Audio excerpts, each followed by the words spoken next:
तो आज के वीडियो में हम ये जानने वाले हैं मादा जननांग। क्या जानने वाले हैं?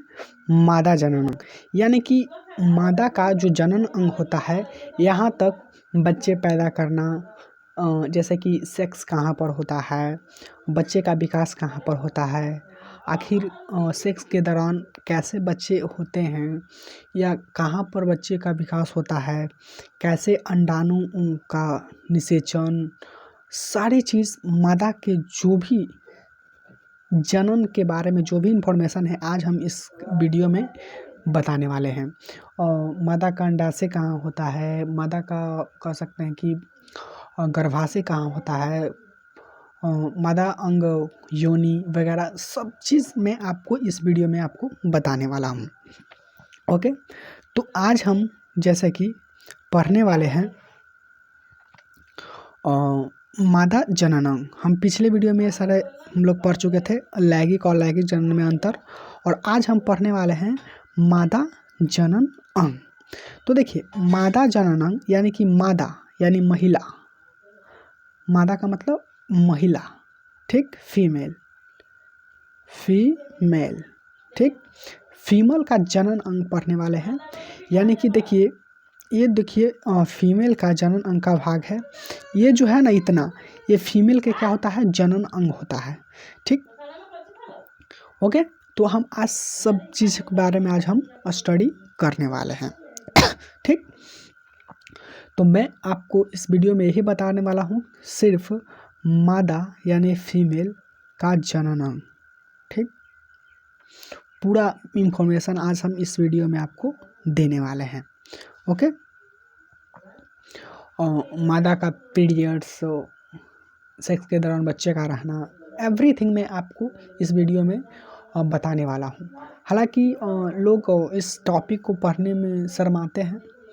इवन हम भी जब 10th क्लास में थे तो ये टॉपिक के नाम सुनने पर बहुत सारा, समझ रहे हैं ना, लेकिन ऐसा बात नहीं है, मैं आपको अच्छी तरीक़े से समझाऊंगा और आपको बहुत ही, जैसे कि टीचर भी होते हैं कि हाँ बहुत अच्छे से बयान नहीं कर पाते हैं, लेकिन ये ऑनलाइन है, हमें करने में भी कोई दिक्कत नहीं होगी और मैं आपको बहुत ही बारीकी से इस तरह समझाऊंगा कि आपको सब कुछ समझ में आएगा, ठीक। तो चलिए हम लोग स्टार्ट करते हैं। मादा जनन अंग। तो देखिए, ये जो मादा का जनन अंग है, हम ऊपर से पढ़ने का शुरुआत करेंगे, ठीक। मादा का जनन अंग है ना, हम ऊपर से नीचे की ओर आएंगे उसके सभी पार्ट्स को पढ़ते हुए। इस वीडियो में जितने भी पार्ट्स मैंने लिया है आपके एग्ज़ाम के दृष्टिकोण से लिया गया है। हालांकि इसमें बहुत सारा चीज़ होता है, लेकिन वो सारी चीज़ को नहीं बताऊंगा जो आपके एग्ज़ाम पॉइंट ऑफ व्यू से मैं आप जितने भी पॉइंट्स है उसको मैं लिया हूँ। तो देखिए, सबसे पहले हम पढ़ने वाले हैं अंडाशय, ठीक। अंडाशय, अंडाशय क्या होता है, जिसको इंग्लिश में कहते हैं ओवरी, ठीक। अंडाशय देखिए यहाँ पर होता है, देखिए यहाँ पर मादा का वजाइना है, ठीक, वजाइना है, क्या है, वजाइना है, ठीक, वजाइना है। और यहाँ पर देखिएगा, आप देखिए इसका चित्र को पूरा से देखिए, इतना दूर से पेट से इधर वाला भाग लिया गया है और इसको इस तरह से दिखाया गया है, ठीक। तो यहाँ पर वजाइना है, क्या है, वजाइना, जिसको हम योनि कहते हैं। योनि में ही पुरुष अपने जिस्म के द्वारा यानी अपने लिंग के द्वारा सेक्स करते हैं, सेक्स यानी कि संभोग, ठीक, संभोग करते हैं, ठीक, संभोग। लेकिन हम पढ़ रहे हैं अंडाशय। तो देखिए अंडाशय, देखिए यहाँ पर ये जो ये दिख रहा है ना, ये होता है अंडाशय, ठीक, क्या होता है, अंडाशय। अब हम इसको देखिए पढ़ेंगे। देखिए अंडाशय यानी ओवरी। अंडाशय गर्भाशय के दोनों तरफ स्थित दो छोटे बादाम के आकार के अंग होते हैं। देखिए याद रखिएगा कि अंडाशय जो है ना, वो गर्भाशय कहाँ होता है, ये जो पूरा भाग है ना, ये पूरा भाग ये गर्भाशय होता है, ठीक। ये भाग है ना, ये बीच वाला, ये गर्भाशय होता है, ये गर्भाशय होता है, ये, ठीक। ये क्या होता है, गर्भाशय। ठीक, अब देखिए वही बोल रहा है कि अंडाशय होता है ना, गर्भाशय के दोनों तरफ स्थित 2 छोटे बादाम के आकार के अंग होते हैं। यानी ये गर्भाशय है, ठीक, तो दोनों तरफ स्थित है ना ये बादाम के टाइप का, इसको क्या कहते हैं, अंडाशय, अंडाशय कहते हैं। ठीक, ये क्या है, अंडाशय है। यहाँ पर देखिए, देखिएगा गर्भाशय के दोनों तरफ देखिए, ये जो है ना, ये दोनों तरफ क्या होता है, अंडाशय होता है। क्या होता है, अंडाशय। ये बात समझ में आ गया, अंडाशय होता है। ठीक, चलिए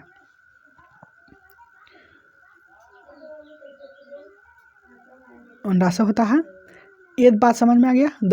जो मासिक धर्म चक्र क्या होता है, हम आपको अगले वीडियो में बताएंगे। मासिक धर्म चक्र के दौरान अंडे उत्पन्न करते हैं और छोड़ते हैं। मासिक जो धर्म होते हैं ना, चक्र होते हैं, वो उसके दौरान ना अंडे को उत्पन्न करते हैं और छोड़ते हैं। मासिक धर्म चक्र, ये जो मैं आपको अगले वीडियो में बताऊंगा, ये बहुत ही इम्पोर्टेंट टॉपिक है। ठीक, वो ये क्या होता है ना, ओवरी, अंडाशय, जब मासिक धर्म चक्र को जब उसके दौरान जब उत्पन्न होता है तो उसमें अंडे, अंडाशय से अंडे क्या करते हैं, उत्पन्न करते हैं और छोड़ते हैं, और वह एस्ट्रोजन और प्रोस्टोजेन जैसे हार्मोन भी उत्पन्न करते हैं। ये जो अंडाशय हैं वो एस्ट्रोजन और प्रोस्टोजेन जैसे हार्मोन भी उत्पन्न करते हैं। ठीक, तो आपको इस वीडियो में आपको पता चल गया होगा। इस चित्र में भी देखिए, यहाँ पर अंडाशय है, देखिए यहाँ पर वजाइना है, ये वजाइना है, यहाँ पर ये जितना भी भाग है वो क्या है, गर्भाशय है, और इसके यहाँ पर देखिएगा ये अंडाशय है।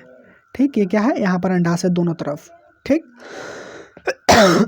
ओके, अब आई थिंक अंडाशय के मतलब आप समझ गए होंगे, ये फीमेल के भाग यहाँ पर अंडाशय होता है। ठीक, अब देखेंगे दूसरा जो भाग है वो है फैलोपियन ट्यूब, यानी कि फैलोपियन नालिका। फैलोपियन नालिका किसे कहते हैं, इसको हम समझेंगे। देखिए, फैलोपियन ट्यूब यानी नालिका संकीर्ण ट्यूबों की एक जोड़ी है। संकीर्ण एक ट्यूब की जोड़ी है, ये दोनों तरफ होता है। अब देखिए, अंडाशय दोनों तरफ होता है तो फैलोपियन ट्यूब भी दोनों तरफ होता है, क्योंकि फैलोपियन ट्यूब होता है ना जो अंडाशय और गर्भाशय को जोड़ता है। ठीक, उससे जुड़ा हुआ होता है, तो 2 तरफ अंडा होता है तो दोनों तरफ ही फैलोपियन नलिका होगा, नली होगा। समझ रहा है ना, दोनों तरफ होगा। समझ में आ रहा है, देखिए ये जो है ना, इसको थोड़ा सा देखिएगा, इस तरह से देखिएगा, ये आपका 1 मिनट,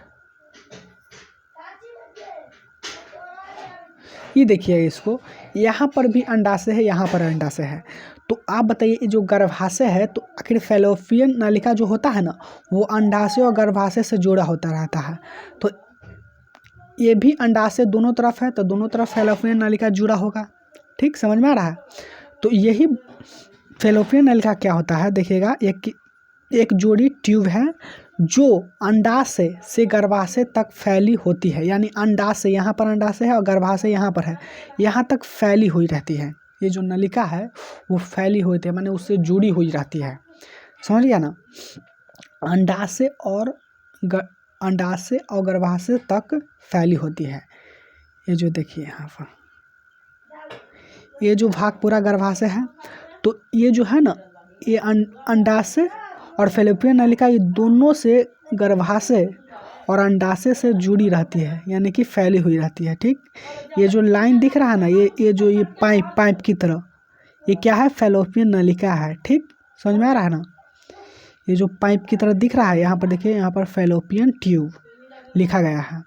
ये जो लाइन है ना, ये काढ़ा की तरह, वो क्या है, फैलोपियन नलिका है। समझ में आ गया ना, तो यहाँ पर अंडाशय हो गया और ये जो लाइन है ये किसको क्या कहते हैं, फैलोपियन नलिका। ठीक, यानी फैलोपियन ट्यूब। ठीक, देखिएगा, जो अंडाशय से गर्भाशय तक फैली होती है वे अंडे को अंडाशय से गर्भाशय तक जाने के लिए एक मार्ग प्रदान करती है। ठीक, वे अंडे को अंडाशय से गर्भाशय तक जाने के लिए एक मार्ग प्रदान करती है। मार्ग का मतलब रास्ता होता है। वो बोल रहा है ना कि अंडाशय से गर्भाशय तक जाने के लिए अंडाशय कहाँ है, अंडाशय ये है ये, और गर्भाशय यहाँ है। ठीक, तो अंडाशय से गर्भाशय तक अंडे को जाने के लिए अंडाशय से अंडे निकलते हैं। ठीक, अंडे को अंडाशय से गर्भाशय तक ले जाने के लिए एक मार्ग प्रदान करती है। मार्ग का मतलब रास्ता। तो आप बताइए, जो नली की तरह है, ये जो नली की तरह है, ये नली की तरह एकदम मत ना है ये गर्भाशय तक जाने के लिए, समझिए बात को। अब यहाँ पर अंडाशय है, तो अंडाशय इसको यहाँ से इधर की ओर जाता है, ठीक ना, तो इसको जाने के लिए मार्ग प्रदान करता है। समझ में आ रहा है? ये जो अंडाशय है, ये अंडाशय यही नहीं रहता है, जब परिपक्व होता है तो यह यहाँ पर आ जाता है। समझ में आ गया? देखिए इस चित्र में देखिएगा, देखिए थोड़ा सा इसको हटाइए, इसको देखते हैं। देखिए ये पूरा गर्भाशय है। ठीक, और ये अंडाशय है। 2 गो अंडा होता है तो 2 गो फैलोपियन ट्यूब होगा। तो ये यहाँ पर देखिए, ये जो लाइन है ये जुड़ा हुआ है गर्भाशय से। देखिए ये जो है ना गर्भाशय से जुड़ा हुआ है जुड़ा हुआ। तो इसको ये अंडा जब परिपक्व होता है तो ये यहाँ पर आता है। तो अंडे जब यहाँ पर आते हैं तो कैसे आएगा, यहाँ पर नली होगा तब ना यहाँ पर। तो यही नली को कहते हैं फैलोपियन ट्यूब। यहाँ से इधर की ओर अंडा आता है, यहाँ पर अंडा आता है, तो यहाँ पर नली के द्वारा आया, तो इसको ही कहते हैं फैलोपियन ट्यूब। यही एक रास्ता देता है। समझ में आ गया फैलोपियन ट्यूब के मतलब?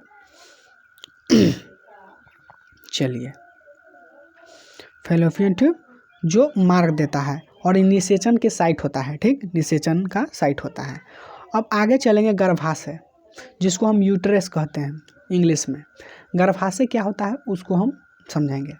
तो गर्भाशय एक मांसल अंग है। गर्भाशय है जो मांस का बना हुआ अंग है, जो नाशपाती के आकार का होता है। नाशपाती का आकार, समझे ना, जो क्या होता है, नाशपाती का आकार का। ठीक, और श्रोणि गुहा में स्थित होता है। और ये जो होता है ना वो श्रोणि गुहा में स्थित होता है। इसका मुख्य कार्य गर्भाशय के दौरान निषेचित अंडे को प्रत्यारोपित करना और भ्रूण को विकसित करना। भ्रूण का मतलब होता है, जैसे कि देखिए भ्रूण का एक, जैसे कि देखिए एक जो बच्चा होता है ना, वो डायरेक्ट बच्चा नहीं होता है, सबसे पहले भ्रूण तैयार होता है। तो भ्रूण तैयार होकर बच्चे का निर्माण होता है। तो ये सबसे पहले जो भ्रूण बनता है निषेचन के बाद, तो वो भ्रूण विकास होता है ना, तो एक बच्चा का निर्माण लेता है। तो इस गर्भाशय में ही बच्चे का विकास होता है, शिशु का विकास होता है, भ्रूण का विकास होता है। ठीक, तो विकसित होने के लिए उपयुक्त वातावरण प्रदान करता है जो गर्भाशय है, जो भ्रूण का मतलब बच्चा समझिए, जो छोटा होता है, सबसे पहले छोटा छोटा आकार होता है, फिर वही विकास होता है। तो भ्रूण को विकसित होने के लिए ये वातावरण प्रदान करता है। कौन करता है? गर्भाशय, यूट्रस। समझ में आ गया? यूट्रस तो क्या है? एक मांसल क्या है, अंग है जो नाशपाती का आकार का होता है। ठीक, तो गर्भाशय कहाँ पर है? ये जो आपको दिख रहा है ना, ये आपको बीच में गर्भाशय होता है। ठीक, अब चलते हैं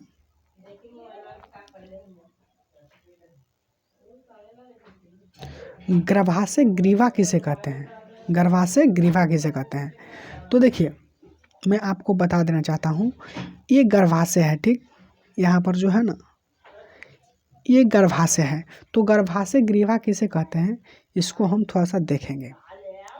तो देखिए गर्भाशय ग्रीवा गर्भाशय के निचले भाग में एक संकीर्ण छिद्र है। देखिए मान लीजिए कि ये गर्भाशय है। ठीक, ये गर्भाशय है ना, तो मैं आपको बता रहा हूँ कि गर्भाशय से यहाँ पर देखिएगा,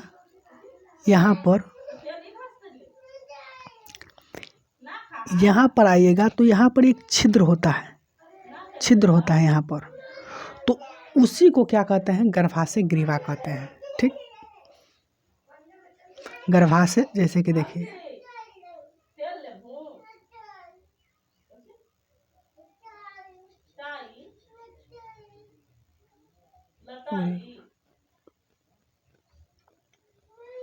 थोड़ा सा देखिएगा गर्भाशय ग्रीवा कैसा होता है।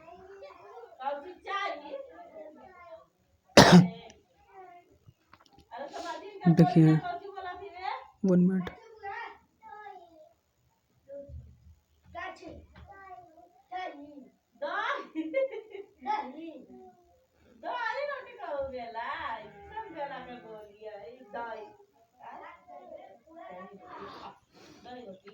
देखिए यहाँ पर अंडा होता है, तो ये गर्भाशय है, तो यहाँ पर ना थोड़ा सा संकीर्ण छिद्र होता है। यहाँ पर क्या होता है, छिद्र होता है।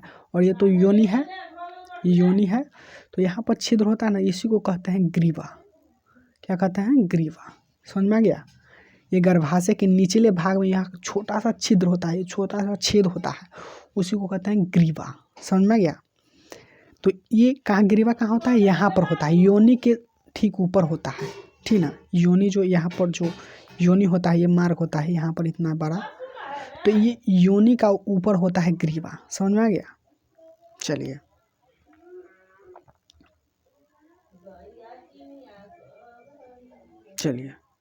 ग्रीवा क्या होता है।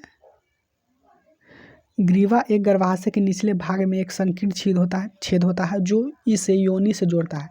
जो ग्रीवा है जो योनि को जोड़ता है। योनि का मतलब आप समझ जाए कि फीमेल का वैसा पार्ट जिसमें पुरुष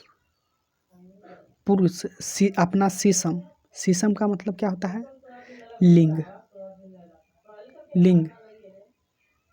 लिंग। जब वो संभोग करते हैं यानी कि सेक्स करते हैं, तो पुरुष अपना लिंग योनि में ही डालता है।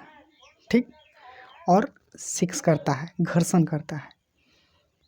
समझिए योनि का मतलब क्या हो जाता है, जिसको वैजाना बोलते हैं इंग्लिश में, वैजाना।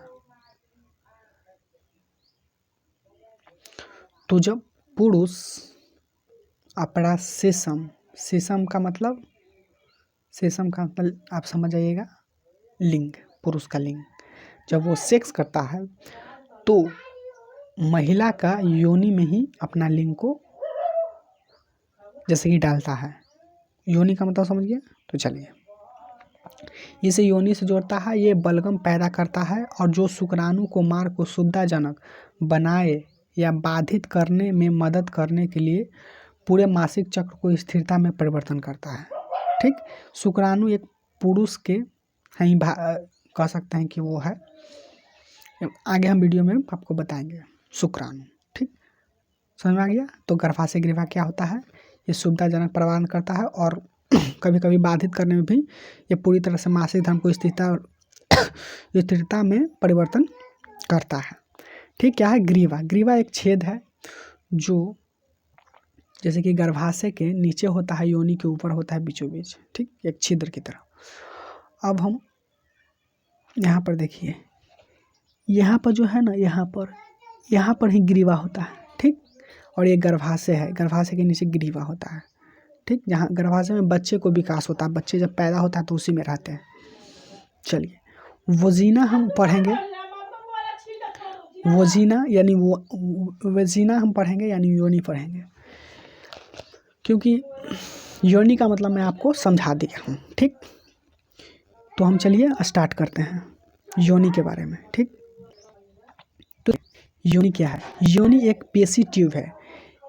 योनि है ना जो एक पेशी ट्यूब है। पेशी ट्यूब का मतलब नाम पेशीय माने कि नली है। क्या है, नली है, इस तरह से नली है। ठीक, इस तरह से नली है, एक ट्यूब है, पेशीय ट्यूब है। ठीक, योनि एक पेशीय ट्यूब है। और आगे पढ़ेंगे, यह एक पेशीय नली के समान रचना है जो 7 से 10 सेंटीमीटर लंबी होती है। योनि जो होता है ना, वो 7 से 10 सेंटीमीटर लंबी होती है। किसी को 7 भी होती है, किसी को 8 भी होती है, किसी की 9 भी होती है, किसी की 10 होती है। वो लंबाई पर डिपेंड करता है। ठीक, तो आप जैसे कि आपको पता होगा कि आप मान लीजिए कि 7 से 10 सेंटीमीटर इसके बीच में योनि का लंबाई होता है। अब मान लिया जाए कि कोई लड़की है जिसका योनि का लंबाई कह सकते हैं कि योनि का लंबाई 7 सेंटीमीटर ही है। ठीक, लेकिन अब मान लीजिए कि पुरुष का सीसम यानी कि लिंग मान लीजिए कि किसी का 8 सेंटीमीटर है। ठीक, 8 सेंटीमीटर, योनि कितना है 7 सेंटीमीटर और पुरुष का लिंग है जो 8 सेंटीमीटर है। मान लीजिए कि ये दोनों का शादी होता है और जब ये संभोग करेंगे यानी कि सेक्स करेंगे, तो आप बताइए योनि का है जो लंबाई वो 7 सेंटीमीटर है और उसका लिंग है जो 8 सेंटीमीटर है। जब ये लिंग जब योनि में प्रवेश होगा तो इसका तो लंबाई 7 सेंटीमीटर लेकिन इसका 8 सेंटीमीटर है, तो इसका छोटा हो गया, इसका बड़ा हो गया। तो इस वजह से जब वो संभोग करते हैं यानी कि सेक्स, तो लड़की को ना दर्द होता है, दर्द महसूस होता है, क्योंकि इसका लंबाई छोटा है और इसका लंबाई बड़ा है, होती है बहुत ज़्यादा दर्द होती है। क्योंकि आप खुद पर ये बात को सोचिएगा तो कहाँ 7 सेंटीमीटर और 8 सेंटीमीटर, ये तो ज़्यादा बहुत ज़्यादा चोट होगी, उसको अंदर जाकर चोट लगेगा नहीं, क्योंकि उसका तो जो लंबाई है जो होल है वो 7 है।